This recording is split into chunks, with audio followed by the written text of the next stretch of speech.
जैसा कि last episode में हमने देखा कि फैंग को सीक्रेट रूम में बंद हुए पूरा 1 साल हो गया और फैंग अभी तक उस सीक्रेट रूम को नहीं तोड़ पाया और यहाँ पर कल्टीवेशन करते करते फैंग की पावर डबल से भी ज्यादा हो गई है, पर फिर भी फैंग उस सीक्रेट रूम को नहीं तोड़ पाता। ये देखकर फैंग को बहुत ही ज्यादा गुस्सा आता है और वो गुस्से में पागल हो जाता है और अपने फ्लाइंग नाइफ्स को यूं ही इधर उधर पूरे सीक्रेट रूम में मारने लगता है। जिसके बाद हमने लीडर होंग और 4 वॉरियर्स को देखा जो कि एक रूम में मीटिंग कर रहे थे। वहाँ पर लीडर होंग उन सभी को कह देते हैं कि फैंग की डेथ को कंफर्म कर दिया जाए। ये सुनकर वो सभी वॉरियर्स कहते हैं जी हाँ एल्डर, और वो सभी वॉरियर्स ये न्यूज़ चैनल्स वालों को बता देते हैं और हम देखते हैं कि न्यूज़ चैनल वाले इस बात को उसी टाइम हेडलाइन बनाकर बता देते हैं। ये news fire hammer team, Fang के पेरेंट्स और फैंग का बेस्ट फ्रेंड भी देख रहा होता है। इस न्यूज़ को सुनने के बाद फायर हैमर टीम और फैंग का फ्रेंड बहुत ही ज्यादा उदास हो जाते हैं और ये बात जैसे यूजिन को मालूम होती है तो यूजिन बहुत ही ज्यादा शॉक हो जाती है। जिसके बाद वो फैंग के घर चली जाती है और वहाँ पर जाकर बहुत ही ज्यादा रोती है तो फैंग की मदर उसे हिम्मत देती है।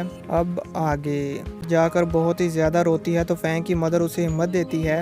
अब आगे एपिसोड स्टार्ट होता है और हम फैंग के विला को देखते हैं जहाँ पर बहुत ही जोरदार बारिश हो रही होती है। जिसके बाद हम देखते हैं कि फैंग की फैमिली डिनर करने के लिए बैठी होती है और वहाँ पर न्यूज़ भी चल रही होती है जिसमें वो फैंग के बारे में बता रहे थे। तभी वहाँ पर हुआ कि गर्लफ्रेंड भी आ जाती है और वो टीवी को बंद कर देती है। जिसके बाद वो देखती है कि फैंग की मदर बहुत ही ज्यादा उदास है और वो तो अपना खाना भी नहीं खा रही। फैंग के बारे में सुनने के बाद वो अंदर से पूरी तरह टूट चुकी है। व्यू चेंज होता है और हम जेल का व्यू देखते हैं जहाँ पर फैंग की न्यूज़ चल रही होती है और वहाँ पर बैठे सारे कैदी ये न्यूज़ देख रहे होते हैं। तो उनमें से एक कैदी ऐसा होता है जो इस न्यूज़ के बारे में सुनकर बहुत ही जोर जोर से हंसने लगता है। सभी कैदी पीछे मुड़ के उसकी तरफ देखते हैं कि इसे क्या हो गया और हम देखते हैं कि ये कैदी तो हाउ बाई होता है जिसे फैंग ने इस जेल में बंद करवाया था।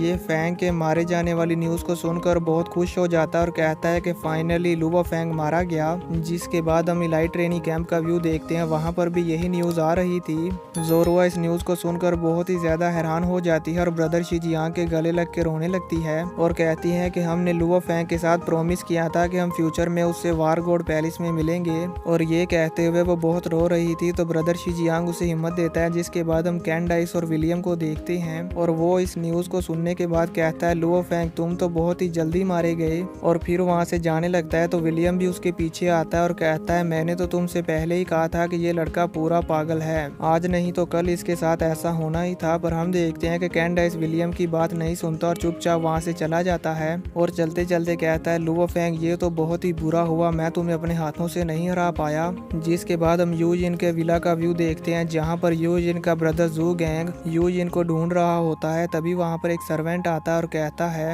Young master. तो यूजिन का ब्रदर कहता है क्या तुमने उसे ढूंढ लिया? सर्वेंट कहता है young master, young miss Jiang Nan bay city से बाहर चली गई है, क्या आप किसी को उसे वापस लाने के लिए भेजना चाहते हैं? वो इतना कह ही रहा होता है कि तभी वहाँ पर यूजिन का ग्रैंडफादर आ जाता है और कहता है कि उसका पीछा करो और उसे प्रोटेक्ट करो, पर उसे परेशान मत करना, वो खुद ही वापस आ जाएगी। ये सुनकर वो सर्वेंट हाँ में सिर हिलाता है और वहाँ से चला जाता है। जिसके बाद व्यू चेंज होता है और हम लियाओ के विला को देखते हैं जहाँ पर लिया और वैनिना भी फैंग की न्यूज़ ही देख रहे होते हैं और उस न्यूज़ को सुनने के बाद लियाओ बहुत ही खुश हो जाता है और कहता है कि आज मैं वाकई बहुत ज्यादा खुश हूँ, लुओ फैंग फाइनली मारा गया, पर मुझे इस बात का अफसोस है कि मैं उसे अपने हाथों से नहीं मार पाया। ये सुनकर वैनिना कहती है लियाओ क्या तुम भूल गए कि उसके रिलेटिव्स भी हैं? उस लुओ फैंग ने हमारे बेटे को मारने की हिम्मत की, हम उसकी फैमिली को डिस्ट्रॉय कर देंगे। ये सुनकर लियाओ कहता है कि हाँ तुमने सही कहा, लुओ फैंग अब मर गया है और अब उसकी फैमिली लुओ फैंग की आइडेंटिटी और उसकी प्रोटेक्शन को ज्यादा देर तक इस्तेमाल नहीं कर पाएंगे, इसलिए अब हमारे पास बहुत सारे रास्ते हैं, हम उनको बहुत ही ज्यादा तकलीफ पहुंचाएंगे। मैं उनको इतना ज्यादा दर्द पहुंचाऊंगा कि वो खुद ही अपने आप को मार डालेंगे। जिसके बाद व्यू चेंज होता है और हम फैंग को देखते हैं जो अभी भी उसी सीक्रेट रूम में बंद होता है और यहाँ पर अब फैंग को इल्यूजन होने लगते हैं और उसे अपने ही जैसे बहुत सारे लुओ फैंग नजर आने लगते हैं, जिनमें से कुछ तो लुओ फैंग की हालत को देखकर उस पर हंस रहे थे और कुछ बहुत ही ज्यादा डरे हुए थे। और फिर वो पूरा रूम हिलने लगता है और वहाँ पर मौजूद जो पिलर्स थे वो फैंग पर अटैक करने लगते हैं और फैंग को मारने की कोशिश करते हैं। तो फैंग उनसे बचकर भागता है। इस सीक्रेट रूम में अकेले 1 साल रहने की वजह से फैंग बहुत ही ज्यादा डिप्रेस हो जाता है